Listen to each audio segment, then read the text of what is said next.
Contract de muncă și dreptul la concediu. Un contract de muncă se poate încheia în scris sau verbal. Printr-un contract de muncă, salariatul se obligă să presteze muncă pentru un angajator și angajatorul se obligă să plătească un salariu convenit de ambele părți. Angajatorul are dreptul să angajeze o persoană într-o perioadă de probă. De aceea trebuie să se încheie un contract de muncă înscris, în care sunt stipulate toate clauzele. Care este legea probei? Ce este reglementat în legea privind probele? Conform regulilor legii privind perioadele de probe, angajatorul trebuie să stabilească înscris condițiile contractuale esențiale în termen de o lună de la începerea activității, ca act adițional la contractul de muncă. Normal, acest lucru se face în contractul de muncă. Înainte de începerea activității, contractele de muncă se încheie la fel, indiferent de munca prestată și diferă doar ca perioadă de timp. Exemplu, anbefrist nedeterminat, befrist o perioadă de timp. În conformitate cu legea, în contractul de muncă trebuie scrise următoarele: numele și adresa părților contractante, data începerii raportului de muncă. În cazul raporturilor de muncă pe durată determinată de muncă, trebuie reglementată durata de timp a raportului de muncă. Locul de muncă trebuie specificat în contractul de muncă și indicat în mod expres dacă angajatul poate lucra în locuri diferite sau are în atribuții mai multe puncte de lucru. Trebuie scrisă o scurtă descriere a muncii, care urmează să fie efectuată de angajat. Trebuie scris salariul orar, inclusiv sporurile, indemnizațiile, primele și plățile speciale, precum și alte componente ale salariului și data scadenței acestora. Timpul de lucru, ca ore pe zi lucrate și pe săptămână, durata concediului de odihnă anual. Termenii de încetare a raportului de muncă, de ambele părți, trebuie definite cu precizie. Trebuie inclusă și o referire generală la contractele colective de muncă sau la acordurile de companie, care se aplică raportului de muncă. După perioada de probă, angajatorul poate decide dacă vă prelungește contractul de muncă sau nu.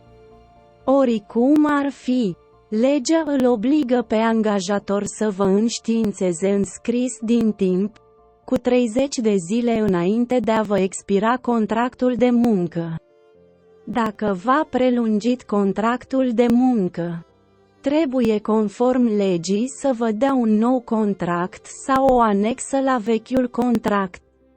De asemenea, angajatul are obligația de a înștiința forțele de muncă, Arbeitsamt, că acesta expiră cu 3 luni înainte de expirare, indiferent de decizia pe care o va lua angajatorul. Clauze ale contractului de muncă. Se cunoaște faptul că angajatorii includ adesea clauze nefavorabile pentru angajat în contractul de muncă, în ideea de a limita anumite drepturi. De aceea, nu toate clauzele din contractul de muncă sunt luate în considerare, cu toate că contractele de muncă sunt considerate termenii și condițiile generale. Prin urmare, clauzele care dezavantajează în mod nejustificat angajații sunt ineficiente în fața legii. În ultimul timp, Tribunalul Federal de Muncă a emis o jurisprudență extinsă în acest sens. Un contract de muncă se poate încheia și verbal. Ocazional se poate întâmpla să lucrezi pentru cineva fără un contract de muncă scris. Și acest lucru este acceptat în Germania. Dar asta nu înseamnă însă că nu există contract de muncă, pentru că s-a încheiat verbal. Imediat ce v-ați convenit asupra conținutului activității și plății pentru munca prestată, există un contract de muncă. Aceasta include, de asemenea, dreptul la salarii și concedii și chiar o perioadă de preaviz. Potrivit legii, se numește remunerare obișnuită și se plătește pentru prestarea unui serviciu, care de regulă este prestat contra cost, atâta timp cât nu s-a făcut o altă înțelegere. Poți lucra fără contract de muncă. Cazul în care lucrezi pentru cineva, complet fără acord scris în prealabil, deci în acest caz nu există un contract de muncă, caz destul de rar întâlnit. Nu înseamnă că angajatorii sunt scutiți de a plăti salariul sau de pretenții de despăgubire pentru cheltuieli. Care sunt obligațiile din contractul de muncă? Contractul de muncă obligă salariatul să efectueze munca pentru care este calificat, dar nu există nicio obligație de a face performanțe în muncă. Există o perioadă de probă, pentru ca angajatorul să aibă șansa de a vedea dacă angajatul lucrează în mod satisfăcător. Însă angajatorul are și obligații în baza contractului de muncă, de a plăti salariul angajatului pe perioada probei de lucru. Pe lângă aceste așa numite obligații principale de performanță, ambele părți au și obligații auxiliare. Acestea sunt, în special, îndatoriri de considerație față de partenerul contractual, adică interdicția de a afecta proprietatea sau sănătatea celeilalte părți, de exemplu. Pentru angajator, reglementările privind protecția împotriva pericolelor operaționale sunt chiar reglementate prin lege. Fără contract special de muncă pentru minijoburi, contractul de muncă pentru un minijob este un contract de muncă normal, adică nu exista caracteristici speciale în acest sens.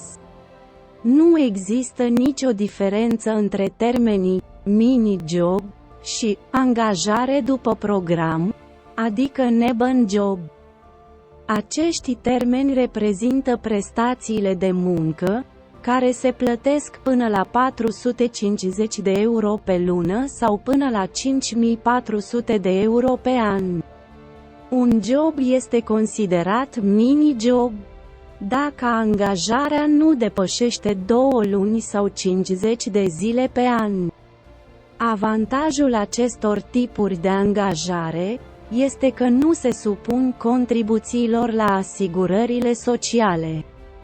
Această regulă se aplică și în cazul în care minijob se desfășoară ca un loc de muncă cu fracțiune de normă. Mai multe minijoburi pot fi, de asemenea, efectuate în același timp și sunt scutite de la contribuțiile de asigurări sociale obligatorii, atâta timp cât câștigurile lor nu depășesc 450 de euro la sfârșitul lunii. Dacă se depășește suma de 450 de euro, atunci fiecare minijob este supus asigurării sociale obligatorii. Contract de muncă, perioada de probă. Perioada de probă este începutul raportului de muncă, pe o perioadă de timp, care este stipulată în contractul de muncă și este pentru evaluarea activității pe care o prestați. Diferența dintre angajarea permanentă, Anbefrist, este că se pot da mai ușor preavize, fără alte urmări sau consecințe. Prin urmare, raportul de muncă este mai ușor de dizolvat în perioada de probă. Cum se încetează un contract de muncă? Cea mai comună formă de reziliere a contractului este rezilierea și contractul de reziliere. Cu toate acestea, există și alte modalități de anulare a contractului. Rezilierea unui contract prin acord comun, după încheierea unui contract de muncă. Angajatul și angajatorul pot conveni de comun acord că raportul de muncă va fi încetat. Această procedură se numește acord de reziliere și nu impune niciun fel de obligații pentru niciuna dintre părți. Încetarea unui contract de muncă prin reziliere. Rezilierea unui contract se poate face unilateral, de către una dintre părți și nu necesită acordul celeilalte părți.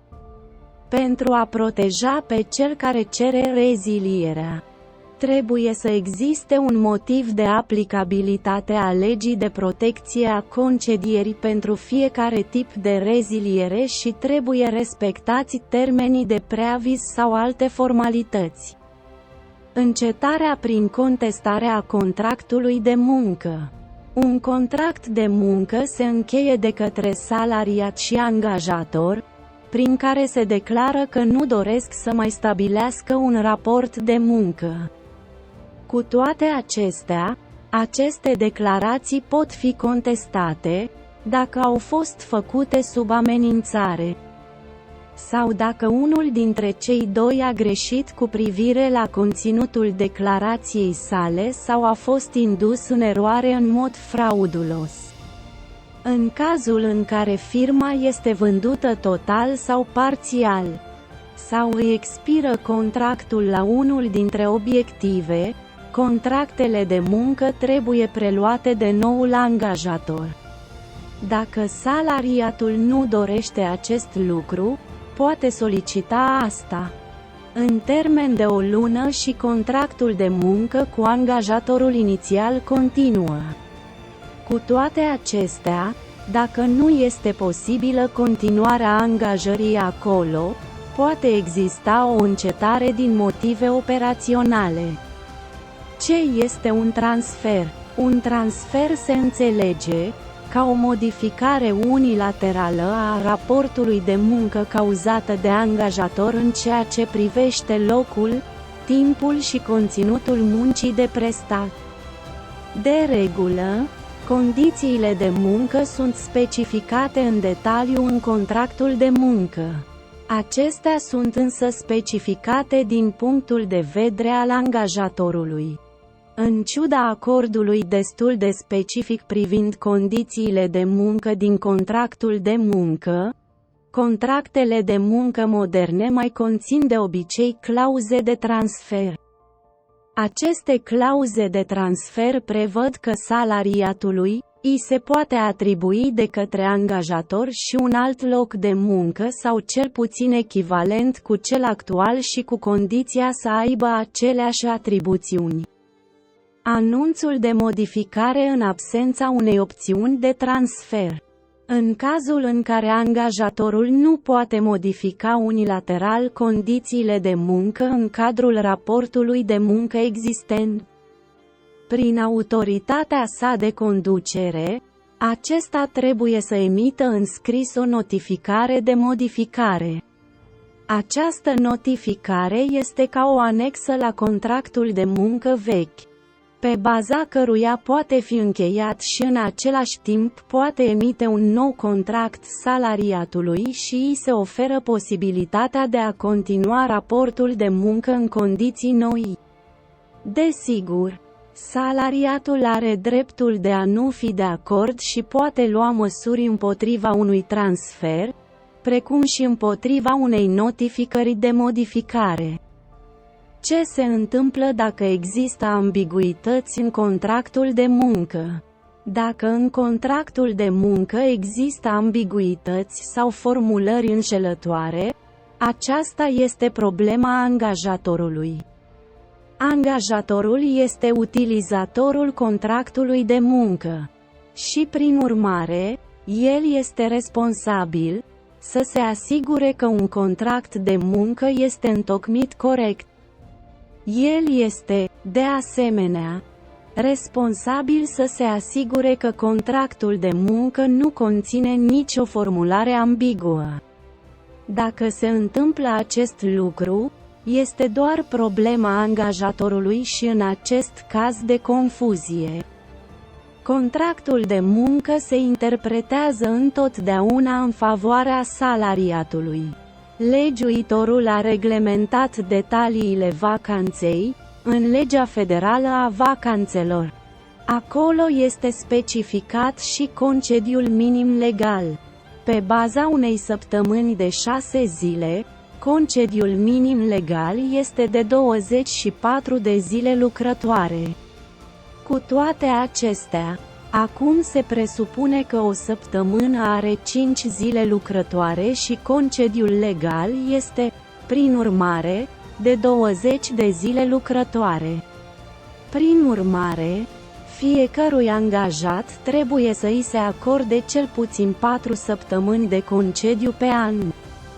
Dreptul de concediu apare numai dacă salariatul a prestat servicii de muncă mai mult de 6 luni.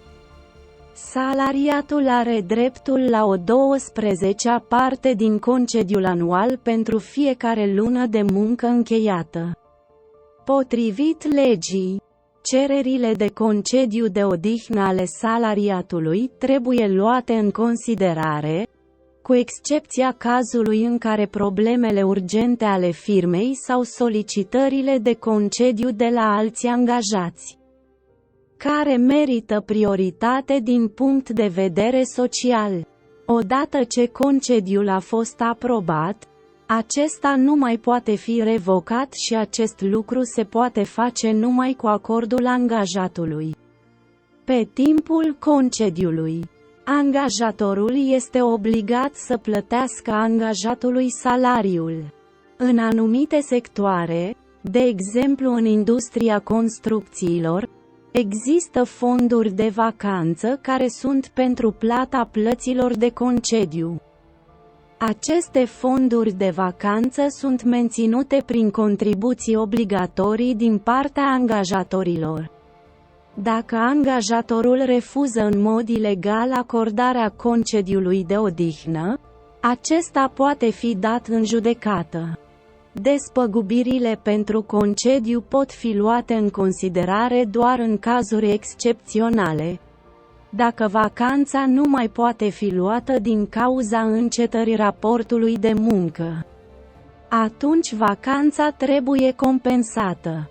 A avut loc o schimbare semnificativă a jurisprudenței în ultimii ani, care este foarte prietenoasă cu angajații. În timp ce în trecut concediul expira la sfârșitul anului, dacă angajatul nu putea lucra pentru o perioadă mai lungă de timp, acum angajatul are dreptul la o cerere de despăgubire până la limita termenului de prescripție. Acest lucru a fost decis de CEJ și instanțele germane de muncă fiind de acord cu acest punct de vedere. Plata de concediu expiră după 15 luni. Dreptul de concediu apare și pentru angajat în timpul unei incapacități de muncă pe termen lung. Acest lucru este valabil și pentru o pensie de invaliditate temporară. Cu toate acestea, dreptul de concediu anual al angajatului expiră cel târziu după 15 luni. Ca urmare, un angajat poate acumula drepturi de concediu de-a lungul anilor. Cu toate acestea, drepturile de concediu sunt supuse unui termen de prescripție introdus de Tribunalul Federal de Muncă. Dreptul la plata concediului trebuie să fie solicitat de la angajator până cel târziu la 31 martie a anului următor, regula celor 15 luni. Altfel a expirat. Moștenirea plății de concediu. Drepturile la plata concediului sunt ereditare. Dacă salariatul a fost angajat înainte de deces și a acumulat zile de concediu în decursul anilor, drepturile de concediu trebuie plătite de către angajator, moștenitorului. Acest lucru a fost decis de Tribunalul Federal de Muncă. Deci angajatorul este obligat de lege să plătească moștenitorului, soție, drepturile de concediu restante, dacă angajatul decedează. Cererile de plată pentru concediu sunt tratate într-un mod similar cu cererile de moștenire. Dacă, de exemplu, angajatul moare și cu 2 ani înainte nu a lucrat, salariul lunar crește rapid până la 3 sau 4 ori. Pentru mai multe informații țineți aproape. La revedere!